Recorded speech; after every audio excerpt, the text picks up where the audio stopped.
பையன் தானே அவங்க சொல்றது ஒரே நிமிஷம். ஏம்மா முடியாதது உலகத்துல எதுவும் இல்லைம்மா. ஆனா முடியும்ன்றது நிறைய இருக்கு.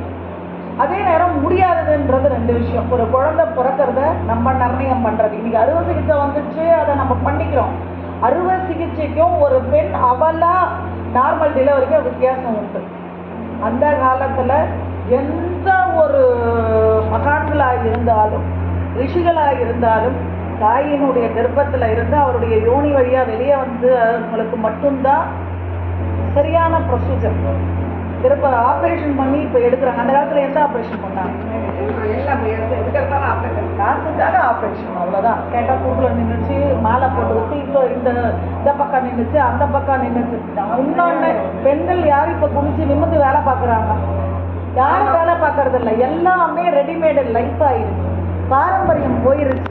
அப்பெல்லாம் அந்த காலத்துல உலக்கைய வச்சு இடிப்பாங்க, அம்மியில அரைப்பாங்க, மாவு ருப்புவாங்க. அப்ப இந்த கைகளுக்கு ஸ்ட்ரென்த், இந்த முதுகுகளுக்கு வலிமை. அந்த கால மனுஷன் யாராவது ஒரு 10 நாள் படுத்து பார்த்துருக்கீங்களா? இன்னைக்கும் மாடை பார்த்து, கண்ணை பார்த்து, குழந்தை குட்டியை பார்த்து, வயலை பார்த்து, இதை பார்த்து, அதை பார்த்து உழைச்சாங்க. பெண்கள் உழைச்சாங்க. அவங்க உடம்ப பாருங்க, கருங்கல் மாதிரி இருக்கும். 90 வயசுனா கூட இளமையா தெரியும். இன்னைக்கு 30 வயசு பொண்ணுங்களை பார்த்தா கெளிவியா தெரியுது. எல்லாமே கெமிக்கல் ஆயிடுச்சு.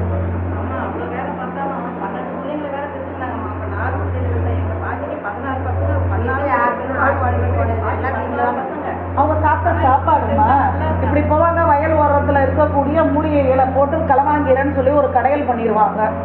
சரி, அவங்க ஒண்ணு பேருவாங்களா? அந்த தெரிஞ்சவங்க ஒண்ணு பேருவாங்க. ஒரே நிமிஷமா. விட்டு கொடுக்கறது மனப்பொருள். உடனே ஒன்று சொல்றாங்க, நல்லா கேட்டுக்கோங்க.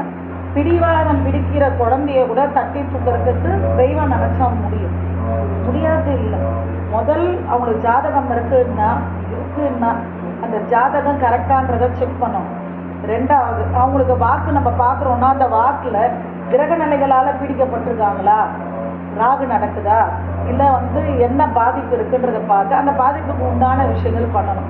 நிறைய குடும்பங்களுக்கு குலதெய்வமே தெரியறதில்லை. நிறைய குடும்பம் குலதெய்வத்தை வணங்குறது இல்லை. ஒரு குலத்தை காக்கக்கூடியது எது? குலதெய்வம்.